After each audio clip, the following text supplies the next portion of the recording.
La sélection ivoirienne a défait le Mali ce lundi 8 juillet lors des huitièmes de finale de la CAN 2019. Les éléphants ont ainsi décroché leur billet pour les quarts de finale. C'est parti depuis ce lundi pour les épreuves écrites du baccalauréat session 2019. Plus de 270 000 candidats prennent part à cet examen qui ouvre la voie aux études supérieures. Bonsoir, merci de nous rejoindre pour le 19h. Boris Odilon est de nouveau avec nous ce soir sur ce plateau. Bonsoir Boris, c'est un plaisir de vous retrouver.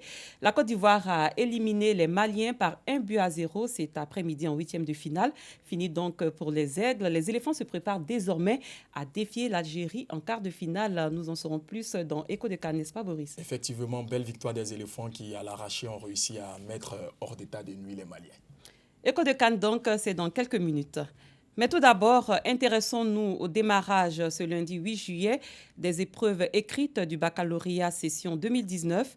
273 342 candidats affrontent les différentes matières dans 441 centres de composition sur toute l'étendue du territoire national. Il est à noter que des candidats déficients auditifs, des non-voyants et des personnes à motricité manuelle réduite participent à cet examen. Le point de nos reporters Colette Idboudo, Noussangaré et Pagassorokoni. 273 342 candidats répartis dans 441 centres de composition affrontent depuis ce lundi matin les épreuves écrites du baccalauréat session 2019. Au Collège moderne du Plateau composent des candidats déficients auditifs et personnes à motricité manuelle réduite. Serge Valéry en est un. Il affronte pour ce démarrage de l'écrit du bac l'épreuve du français. Les épreuves sont assez abordables puisque je me suis déjà préparé pour cela. Nous avons des candidats à motricité manuelle réduite.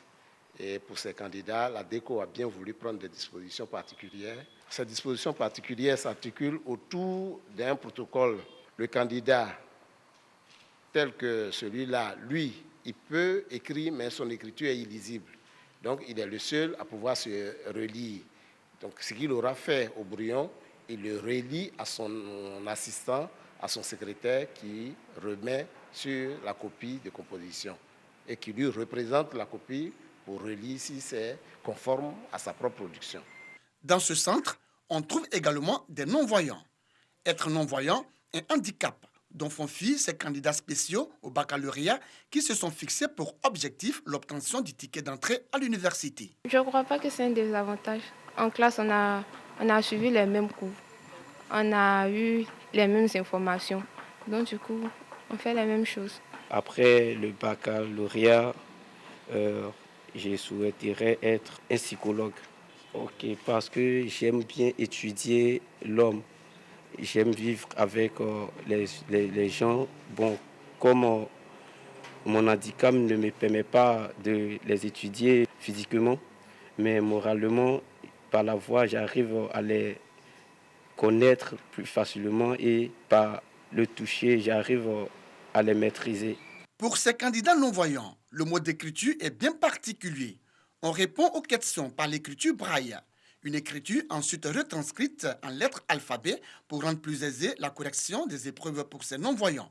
Ils sont 32 candidats en situation de handicap qui prennent part à cet examen à grand tirage au Collège moderne du Plateau. Les superviseurs se réjouissent du bon déroulement des épreuves. Le Collège moderne du Plateau présente des dispositions meilleures pour l'exercice dans lequel nous sommes aujourd'hui pour la session du bac 2019. Ces épreuves écrites du baccalauréat session 2019 se poursuivent jusqu'au vendredi 12 juillet. La proclamation des résultats est prévue pour le 29 juillet prochain. Dans un autre registre, une rencontre pour le dialogue direct entre magistrats, journalistes et forces de l'ordre recommande la création de l'Observatoire de la sécurité des journalistes de Côte d'Ivoire. Une cinquantaine d'acteurs ont planché sur la question à Grand-Bassam. C'est une initiative de l'intersyndicale des secteurs des médias en Côte d'Ivoire en collaboration avec l'UNESCO. Thème retenu, la sécurité des journalistes, un enjeu de démocratie. Dangui. Après 3 jours de réflexion sur la problématique de la sécurité des professionnels de l'information, les experts recommandent la création d'un observatoire de la sécurité des journalistes de Côte d'Ivoire. Une idée accueillie avec beaucoup d'espoir par les professionnels des médias. On souhaite que l'État prenne à bras le corps cette question parce qu'il n'y a rien de tel de plus gratifiant de se sentir en sécurité pendant l'exercice de son métier, de sa fonction. L'Observatoire doit travailler avec les pouvoirs publics et avec les forces de l'ordre, mais aussi avec tous les partenaires engagés dans la défense et la protection de la sécurité des journalistes. On attend vraiment que l'Observatoire crée vraiment un lien entre les journalistes et les pouvoirs publics pour que les pouvoirs publics prennent les décisions nécessaires pour assurer la sécurité des journalistes. Autant les forces de l'ordre ont pour une mission régalienne d'assurer la sécurité de toutes les populations, notamment des personnalités quand il y a des cérémonies et des manifestations. Il est aussi, je pense, de leur devoir d'assurer la sécurité des journalistes. Un comité composé de 13 membres issus de corps de métier et d'organisations impliquées dans la sécurité des journalistes est chargé de réfléchir sur les tests fondateurs, le mode de fonctionnement et de financement de cet observatoire. Un mécanisme pour veiller sur la sécurité physique et sociale des journalistes ivoiriens. Comme dans tout le monde entier, les journalistes ivoiriens sont régulièrement l'objet d'agressions, de brimades sur les lieux de reportage. Et malheureusement, ça aboutit parfois à des assassinats. L'UNESCO a mis en place un plan d'action pour la sécurité des journalistes. Ce plan d'action doit être implémenté dans chaque pays. Et la Côte d'Ivoire, pour le moment, n'a pas ce mécanisme. Donc, ce que nous essayons de faire pour que les journalistes, à la veille des élections qui viennent en 2020, soient sécurisés sur les lieux de reportage, mais aussi dans leur rédaction. Il sera chargé de noter les indices de sécurité en Côte d'Ivoire. Et comme je le disais tantôt, la sécurité du point de vue de l'intégrité physique et la sécurité sociale. Un journaliste qui n'est pas assuré, qui n'a pas de couverture sociale, en un mot, qui n'est pas payé correctement, ne peut pas être un bon journaliste. Si la création de l'Observatoire de la sécurité des journalistes de Côte d'Ivoire suscite déjà beaucoup d'espoir chez les professionnels des médias, reste maintenant à résoudre la question de son financement et les conditions de son efficacité dans la protection des journalistes. Antoine Nizako va à la reconquête des cœurs dans le Haut-Sassandra et suscite l'engouement chez la gente féminine. Le coordonnateur du mouvement Génération Gagnante dans cette région a convié les femmes de la Fédération des filles de Daloa, Uruguay, à une rencontre au cours de laquelle elles lui ont fait part de leurs différents projets en vue de leur autonomisation. Le commentaire est signé Dangui Dangui.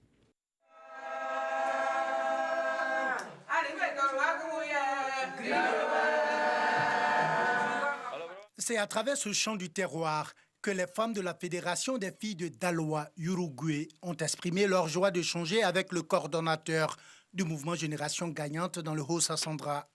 Des échanges qui ont porté sur les voies et moyens pour leur autonomisation. Quand c'est pas tant de bananes, tu vois qu'à Abidjan, la banane est chère. Pourtant, quand tu viens à l'intérieur ici, que tu prends, avec des bons moyens que tu vas, tu peux t'en sortir. Et je vais encore plus développer ce que je fais. Moi, je suis une restauratrice. Parce que j'aime bien faire le repas, j'aime bien préparer.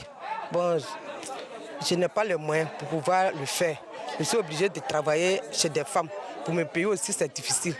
Donc j'ai besoin de moyens pour que je puisse faire mon petit truc bien chic, pour que je puisse préparer. Nous formons cette fédération aujourd'hui parce que nous nous rencontrons, nous nous sommes rendus compte que nous sommes trop restés en arrière. Il est temps pour nous de nous lever. Il est temps pour nous de prouver à la nation que nous aussi nous sommes là. Et que de prouver encore davantage à la nation que nous pouvons sortir de l'informel. Je vais demander à mes mandataires, nous allons nous associer dans les idées et puis surtout vous donner en partie satisfaction. Ça rentre dans Génération Gagnante parce que pour gagner, il ne faut pas bégayer. Pour gagner, il ne faut pas avoir les problèmes de premier ordre. Il faut gagner de manière conviviale et accepter aussi de venir gagner avec la population. Des appels bien entendus par leurs interlocuteurs. Le mouvement Génération Gagnante reste résolu à apporter le développement dans le Haut-Sassandra. Un développement qui passe aussi par l'autonomie financière des femmes de cette région, prêtes à relever le défi. À présent, Écho de Cannes.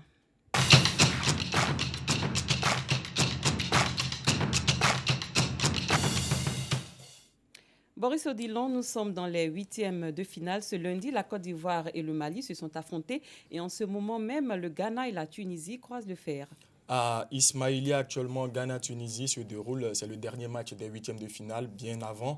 À 16h, les Aigles du Mali affrontait les éléphants de Côte d'Ivoire. Le match s'est soldé par une victoire des Pachydermes sur le score de 1-0, but inscrit à la 76e minute de jeu par Wilfried Zaha. Notre grande joie à nous tous. Nous sommes tous heureux.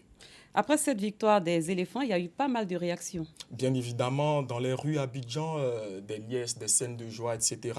Et à côté de cette joie, il y a quelqu'un qui est un peu mesuré, qui mesure cette qualification-là à sa juste valeur, qui dit que les éléphants ont certes gagné le Mali, mais devant, ce sera plus difficile avec l'Algérie. On va maintenant écouter Bonaventure Kalou, ex-international ivoirien.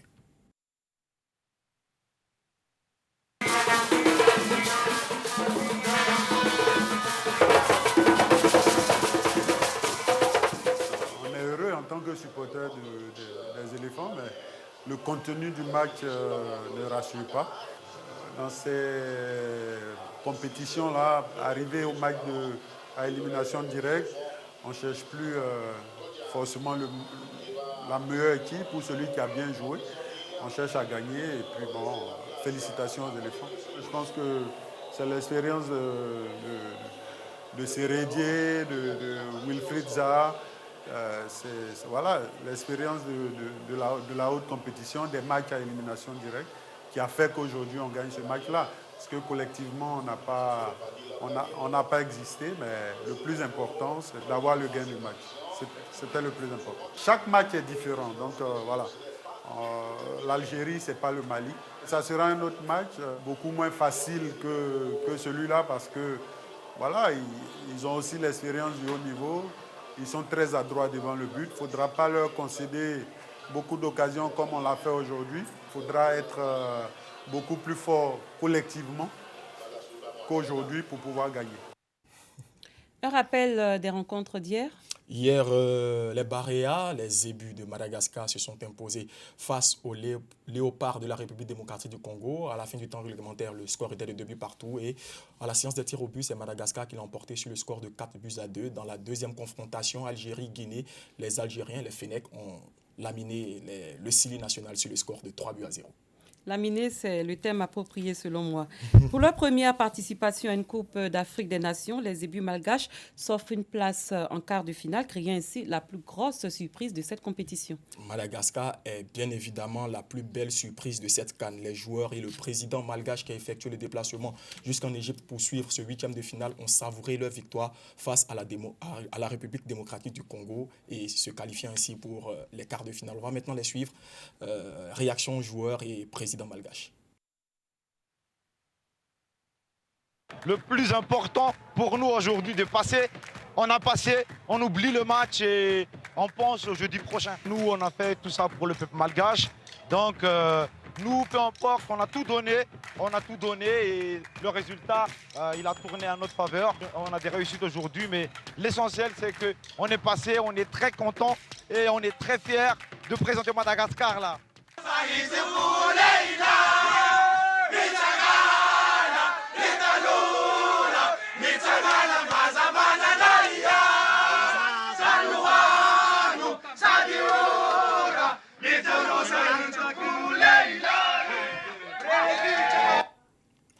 Très grande joie des Malgaches, mais il y a tout de même une note de tristesse. Oui, on l'a vu sur les images, le président André en costume avec les joueurs dans les vestiaires. Mais dans le même temps, dans la Grande Île, il y a eu un décès.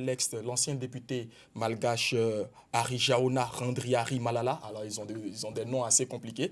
Il a été victime d'un arrêt cardiaque et est décédé à l'hôpital selon les médias locaux. Toutes nos condoléances donc à sa famille, au peuple malgache également. Pouvez-vous à présent, Boris Odilon, nous faire le point des équipes qualifiées pour les quarts de finale? Sur les 8 équipes que nous attendons pour les quarts de finale, il y en a 7 que nous connaissons déjà. Madagascar, l'Algérie, l'Afrique du Sud, le Bénin, le Nigeria, le Sénégal et la Côte d'Ivoire. Et on attend plus que le dénouement de la rencontre entre le Ghana et la Tunisie pour connaître les 8 qualifiés. Merci Boris Odilon. En tout cas, bravo à la sélection ivoirienne. Bravo à nous tous. Rendez-vous est pris donc pour demain. À la même heure. Merci. Fin de cette édition. Merci de votre attention. Très bonne soirée. Au revoir.